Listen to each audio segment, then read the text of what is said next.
Manchester United have prioritized football over making money. We have basically taken the first step to being a football club rather than being known as a commercial juggernaut. This is really good news. This is a situation where Amazon was in advanced talks to feature Manchester United in the All or Nothing documentary series.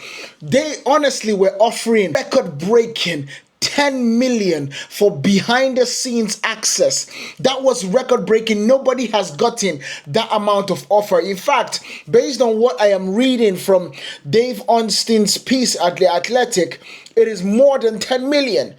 It is more than 10 million, but the deal would have been placed. You get me? The deal would have placed Manchester United alongside clubs like Arsenal, Manchester City, Tottenham, who were previously starred in the series. But guess what? Manchester United series will break the absolute internet. Will break the absolute internet, because one thing we know for sure, the shit show that is Manchester United right now cannot afford for them to get the scrutiny that will come if everybody gets access to the in and out of Manchester United. They honestly cannot take that scrutiny. So I'm going to be breaking down how the deal fell apart and what we know so far. So you guys stay tuned, because this is going to get exciting. Now, why did the deal fall apart? First things first, this is really good news for Manchester United fans, and we need to be excited that this is what Omar Ben Rada and the hierarchy have started behaving, and this is the behavior that they have started looking towards making this club great again. Why did the team fall apart, or why did the deal fall apart? Ruben Amorim's coach, the United head coach, reportedly pulled the plug on this deal. He vetoed the deal by telling the owners and telling the hierarchy that this is not the right move. This is not what he wants. He is not sure about allowing that intrusion into Manchester United's first team, especially when Manchester United and Ruben Amorim have just come off losing Europa League final, literally ending the Premier League 15th place. We definitely cannot afford the likes of those cameras in the dressing room 24/7. We cannot afford it. We need to focus on getting this team forward and getting this team going. And that is one thing that I would absolutely appreciate. His concern was the timing. After United's worst ever Premier League season, finishing 15th and with just a point, he felt the documentary would be a distraction from the rebuilding of the squad. Despite the backing from Ineos and the CEO Omar Ben Rada, Amorim's feedback led to the club executive committee to unanimously reject this offer. It is mind-blowing to think about. Manchester United are already and have started now behaving like a football club first before a business, and this is good. This is what we want to see. This is the behaviors that we want to see. I know for a fact that if we had Ed Woodward in that dressing room, if we had Ed Woodward in that executive suite, this deal, we would be announcing $10 million or £10 million coming to Manchester United for an all-access deal with Amazon Prime. Don't get me wrong, I believe this will still come around, but it will come around when Manchester United are going to be winning the Premier League title, and that is when it should happen. That is when it should happen. The biggest club in England will break the bank when it comes to Prime subscriptions and break the bank when it comes to watching and the views of that particular thing. That's one thing I'm absolutely sure about. Now, let's look about the commercial versus competitive priorities that this decision has actually showed. United's business side saw the documentary as a branding opportunity. That is absolutely right, because taking Manchester United to the world, because Amazon Prime is a worldwide kind of streaming enterprise, I would say. So taking that branding to the world and showing people the ins and outs of what Manchester United is totally engaging and will get Manchester United a lot of fans. But this is where things kind of go. Amorim has focus and stability, especially after a turbulent season and the Europa League final loss to Spurs. Let me tell you something about this situation. It would have done more damage. It would have done more damage than good. Yes, we might get fans, but I believe wholeheartedly that Manchester United might be losing fans because of what they have seen in that documentary, or what they would have seen in the documentary.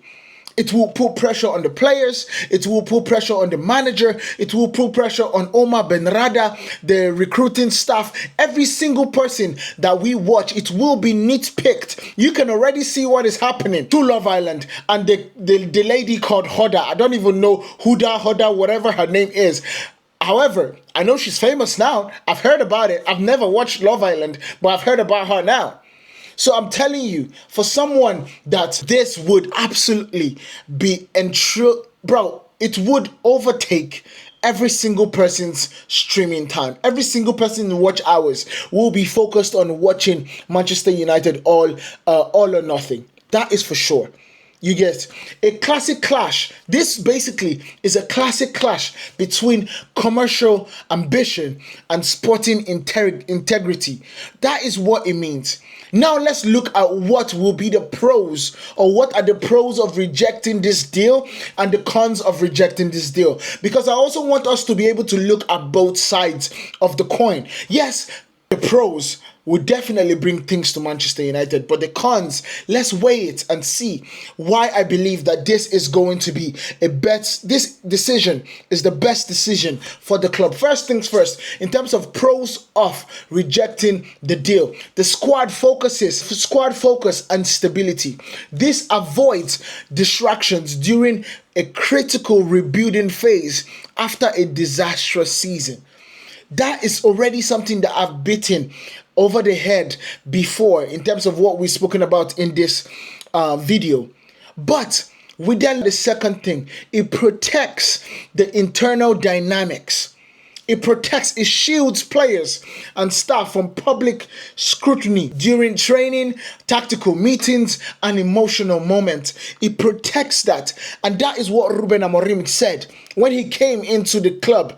He said he's going to protect his players from people inside and people outside of the club. And that is what he's doing by making this decision, by vetoing this decision. And I'm happy about Omar Benrada and the executives following him on this decision.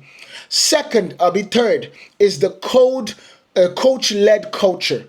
Ruben Amorim's decision reinforces his authority and commitment to performance over publicity.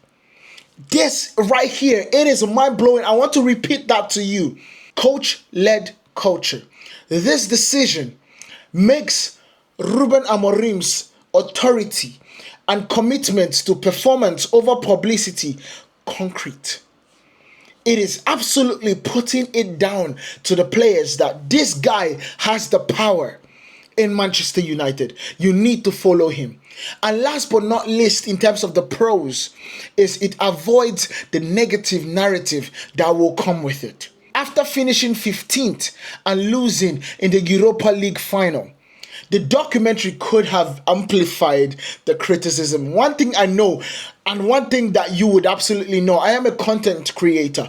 I want to actually go into coaching someday, and I've started my badges. But what I do is talk about sports.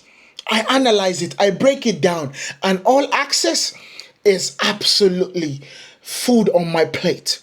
And now imagine rival fans, or imagine people that do not have the agenda to see Manchester United become better. They will take that and chew it up and spit it to the rest of the world in any way, form that would absolutely be negative. And that is a problem to Manchester United that we do not need right now. We need to focus on the sporting aspect of the football and get us back to challenging for the title. That's what we need to be doing right now. Now, the cons of rejecting the deal. This is not what a lot of people would actually want me to talk about, but I feel it will be good for Manchester United fans to actually see what they are missing with this particular decision.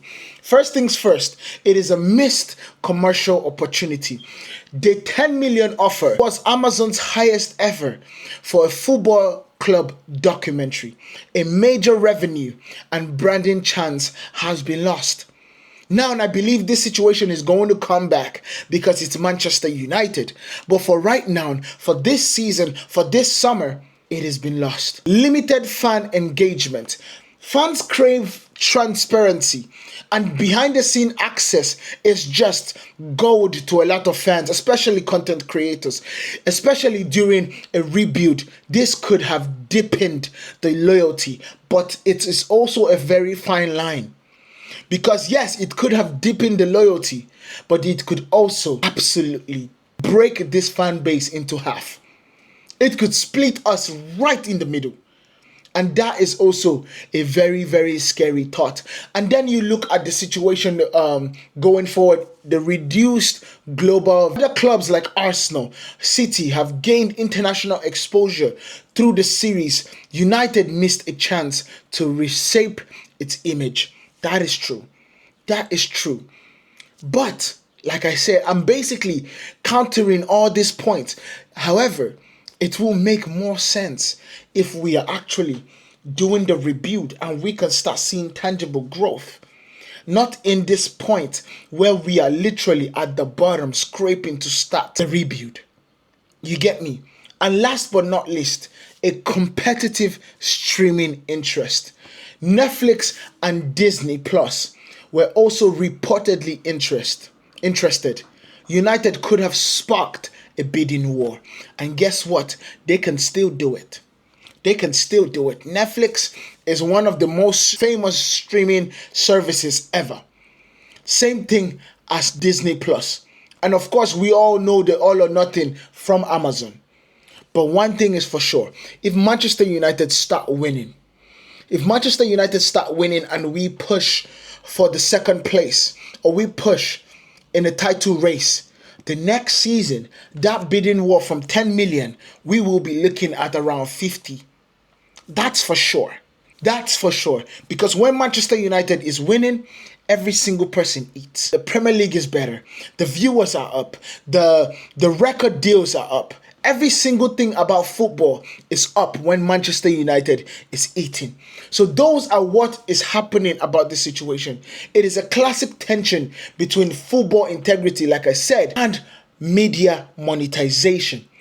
Let me know what you guys think about this situation. I've broken it all down for you to understand, and I hope we brought you value. And if we did, make sure you guys hit that follow button, hit that subscribe button so you do not miss anything that we do here on Pillar Sport. I'll see you guys in the next one.